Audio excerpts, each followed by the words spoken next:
Are your Microsoft DirectX apps crashing due to the DirectDraw Extension DLL? I'm Sophie Chen, a senior Windows support engineer, and I'm going to diagnose that error and fix it now. To start our troubleshooting for DirectDraw Extension, you can follow my manual steps or use a utility for a clean environment review.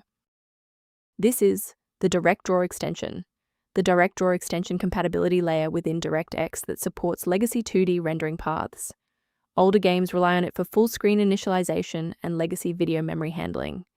If missing, retro titles may fail to initialize graphics properly, sometimes reporting errors like DirectDraw initialization error 0x800405. Now that you have the context, let's move into the repair process with a fresh installation. Ddrawex belongs to a graphics runtime used by games and 3D applications. Installing the Microsoft DirectX end-user runtime repairs legacy DirectX components, while GPU driver updates address OpenCL, OpenGL, or CUDA files. If the redistributable repair didn't resolve the pop-up, the next logical step is to analyze the local environment for process conflicts. A full system restart clears the temporary memory cache and allows Windows to attempt a fresh initialization of all required libraries, including DirectDraw Extension.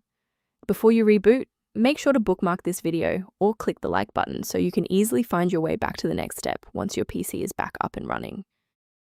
Since that didn't resolve it, let's pivot to step 3 to address the root cause directly.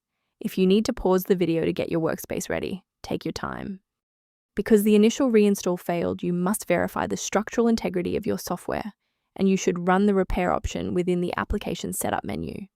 This forces the system to compare your local DLL file against the official version and replace any data that is found to be truncated or damaged. Why are we doing this? Well, files inside application directories can become corrupted during a failed update, and integrity checks are designed to specifically target and fix these silent file errors. Before you wrap up the repair, let's ensure you're following the safest path for your system. Please use caution. Replacing DirectDraw Extension DLL manually often requires elevated permissions that, if mishandled, can leave your system architecture vulnerable to external exploits. Let's conclude by looking at how a system maintenance utility can help keep your performance optimized and your libraries synchronized.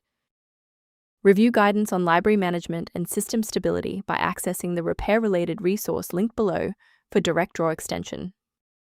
If this diagnostic guide saved you time launching DirectDraw Extension today, please show your support by liking the video and subscribing for more expert-level troubleshooting.